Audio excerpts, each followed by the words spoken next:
I just saw a really good video by David Ellis, Yacht, the hog trapping guy, and he was talking about his friend just got bitten by a rattlesnake in his chicken coop.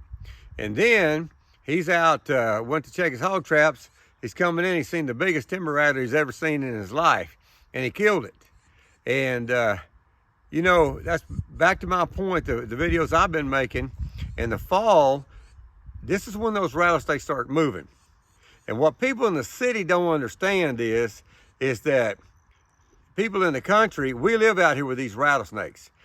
And I've gotten a couple comments from people who are city people.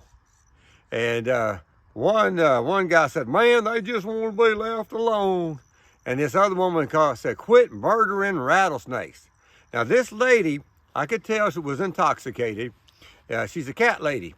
And speaking of that, I used to live in South Texas. And near a German community, I had a couple old men that were my good friends. They were German people, German men, and they really liked me. And so I just fit in. We had an young guy and old guy, good relationship. But I went over to one of them's house one day, and Mr. Huff, and I walked up and knocked on his back door. There's a 6-foot rattlesnake coiled up on his back. They got those little concrete steps in the old white houses down there. And laying on that concrete step, to step out of his door, was a 6-foot rattlesnake, this big around, with his head big as my hand. That's no exaggeration whatsoever. So he opened the door, I go, "Hold up, wait. And I go, "Look right there." And he had a German accent. And he goes, and he had about 20 cats laying all over the back porch there. He goes, "Well, I guess these damn cats don't work." And I go, "I guess they don't." But he goes, "I got these cats because people tell me to get cats because they kill the mice and then you won't have the rattlesnakes." He said, "But I hardly ever saw rattlesnakes till I got the cats." Now he said, "The cats are up here eating the kittens." So that lady who has the cats, you know, those rattlesnakes eat kittens. It's good, tasty food for a rattlesnake. But my point is, we live in the country. If it weren't for country people, if it weren't for hunters and trappers and people like us, do you know the rabies would be out of control completely if it weren't for fur trappers? And in a lot of areas, rabies are starting to come back out again because people say, "Oh, don't wear fur." And then as far as snakes, I kill every rattlesnake I see within an area where we may be hurt by that rattlesnake. Like David Ellis says, I care a lot more about my family than some venomous rattlesnake. And you cannot kill them all. Just think, if we didn't get rid of some of the snakes, if we didn't get rid of some of the fur-bearing animals that have rabies, what kind of a place would they be to live? Now, they live in the city where their snakes walk around on 2 legs, but that's okay with them. But when we're out here in the country and we're protecting our family, our children, our grandbabies out here, right here in my yard, I won't let them run around. The only time I can let them run around and play out here is in freezing cold weather. Because I've seen rattlesnakes in December, I've seen rattlesnakes in January. One day I was on a bulldozer.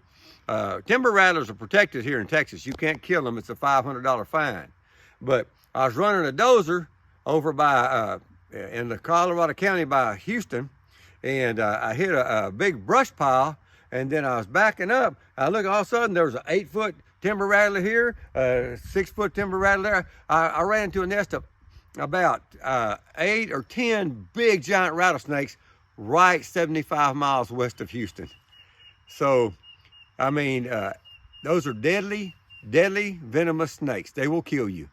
And you have all these people say, "Oh, well, you know, you got a better chance of this, you got a bad, just leave them alone." That's not true. We were riding down my road here, going back down to check feeders yesterday. I'd killed a black-tailed rattlesnake the day before. I shot and killed it with a pistol. And right where I killed that rattlesnake day before yesterday, when we were traveling with the grandkids yesterday, my granddaughter said, Papa, back up." So she goes, "It's a rattlesnake. I think I hear rattlesnakes." So we backed up and we tried to get it on camera, but you should have heard those rattlesnakes. I mean, I don't know how many rattlesnakes. There's a bunch of brush there and a bunch of big rocks. and apparently they got a den up under those big rocks, but you could just hear them. And I mean, so we didn't kill any of them because I couldn't see them.